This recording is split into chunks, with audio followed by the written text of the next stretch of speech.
సీతాపురం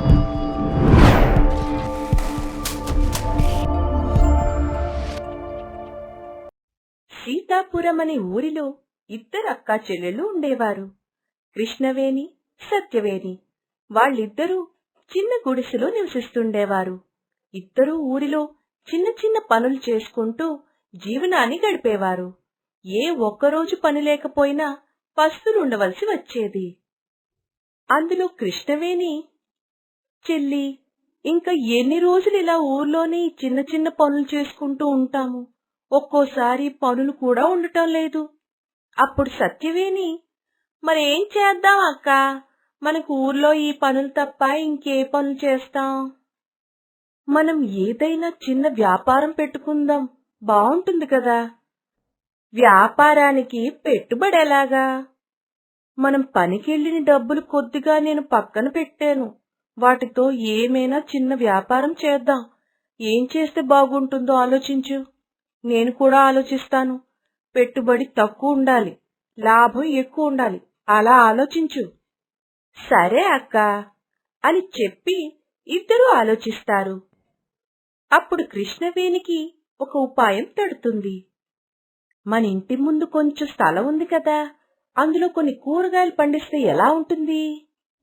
అక్కా, నాకు కూరగాయలు ఎలా పండించాలో తెలియదు కదా. నాకొచ్చులే, మీ బావగారు బతుకున్నప్పుడు వ్యవసాయం చేసేవాళ్ళం. సరే అక్కా, నువ్వు కూరగాయలు పండించు, నేను వాటిని ఊరూరా తిరిగి అమ్ముకుని వస్తాను. ముందు మనం విత్తనాలు తీసుకొని రావాలి. మార్కెట్కి వెళ్లి విత్తనాలు తెచ్చుకుందాం. అలా ఇద్దరూ పట్టణం వెళ్లి కొన్ని కూరగాయల విత్తనాలు కొనుక్కొని ఇంటికి తీసుకుని వస్తారు. మరునాడు ఉదయం ఇద్దరూ లేచి ఇంటి ముందు కొంచెం శుభ్రం చేసి కూరగాయల విత్తనాలు చల్లుతారు. కృష్ణవేణి ఆ విత్తనాలకి నీళ్లు పోసి ఆ చుట్టుప్రక్కల శుభ్రం చేస్తుంది. సత్యవేణి ఇంటిలో పనులు చేసుకునేది.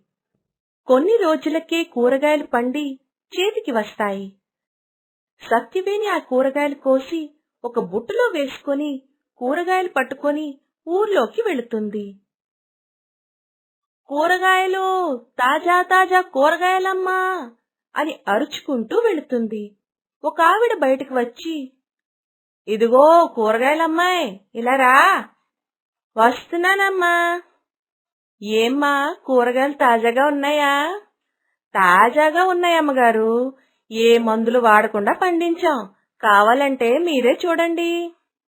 చూస్తే తెలుస్తుందిలే, కాని కూరగాయలు కోసేటప్పుడు మాత్రం తెలుస్తుంది తాజాగా ఉన్నాయో కుళ్ళిపోయినవో అని. అదేంటమ్మగారు అలా అన్నారు? పోనీ ఒక పని చేయండి, నేను రోజు వస్తాను. ఇకెప్పుడు మీరు కాయగూరలు తీసుకోండి. అవి బాగుంటేనే రేపు నాకు డబ్బులు ఇవ్వండి. సరేలే, అంత నమ్మకంతో చెప్తున్నావు కదా, నీ డబ్బులు నాకెందుకు గాని. కొన్ని కూరగాయలు తీసుకొని డబ్బులు ఇచ్చేస్తుంది. ఆ రోజు కూరగాయలు అమ్ముకొని ఇంటికి వెళుతుంది. కృష్ణవేణి ఇంటి దగ్గర వంట చేసి బయట కూర్చుని మనసులో ఇలా అనుకుంటుంది. చెల్లి పొద్దున్ననగా వెళ్ళింది. కూరగాయలు అమ్ముడుపోయాయో లేదో, ఎవరైనా కొన్నారో లేదో అని ఆలోచనలో పడుతుంది. ఇంతలో సత్యవేణి వస్తుంది.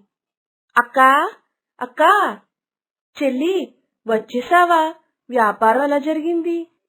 కూరగాయలు ఎవరైనా కొన్నారా? కొన్నారక్కా. చూడు, బొట్ట మొత్తం ఖాళీ అయిపోయింది. ఇలా మనం నమ్మకంగా ఉంటే రోజు కొంటారు. మంచిది చెల్లి, ఇక నువ్వు తిని పడుకో, ఇప్పటికే ఆలస్యమైంది. సరే అక్కా అని చెప్పి ఇద్దరూ తిని పడుకుంటారు.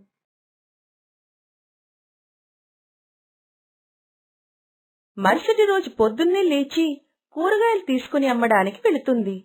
సత్యవేణి అలా రోజు రోజుకి కూరగాయల వ్యాపారం మంచిగా జరిగేది.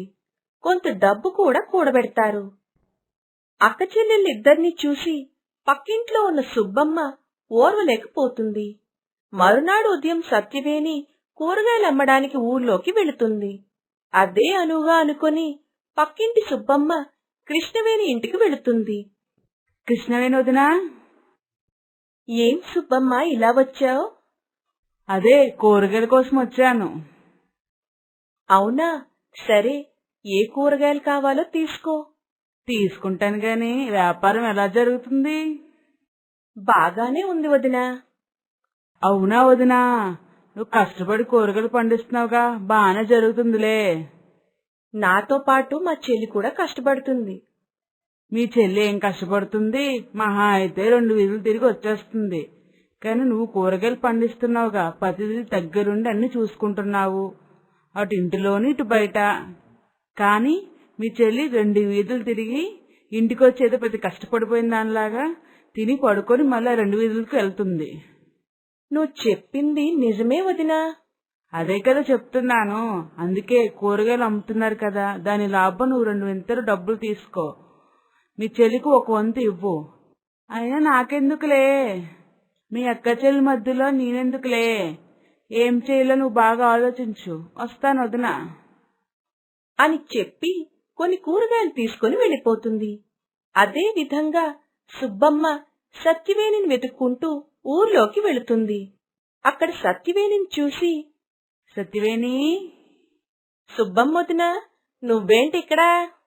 చిన్న పని మీద ఇటు వచ్చాను, నిన్ను చూసి ఆగాను. అవునా, సరే వదినా, నేనింకా వెళ్తాను, కూరగాయలు అమ్ముకోవాలి.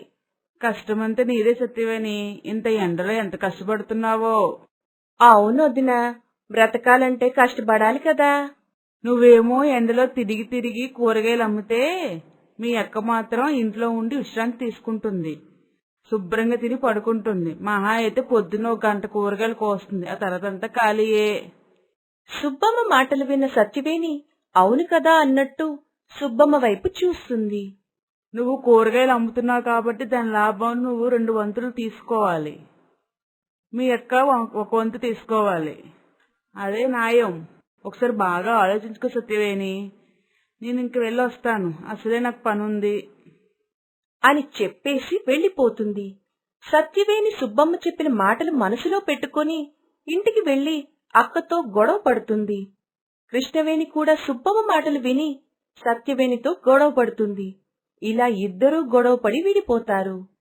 అప్పటి నుండి ఎవరి వ్యాపారం వారిదే అని అనుకుంటారు.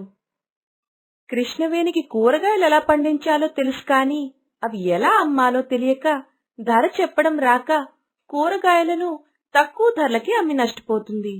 సత్యవేణికి కూరగాయలు ఎంతకి అమ్మాలో తెలుసు కాని పండించడం రాక తెచ్చిన విత్తనాలను నాటి 1 మొక్క కూడా మొలకెత్తకపోవడంతో సత్యవేణి నష్టపోతుంది.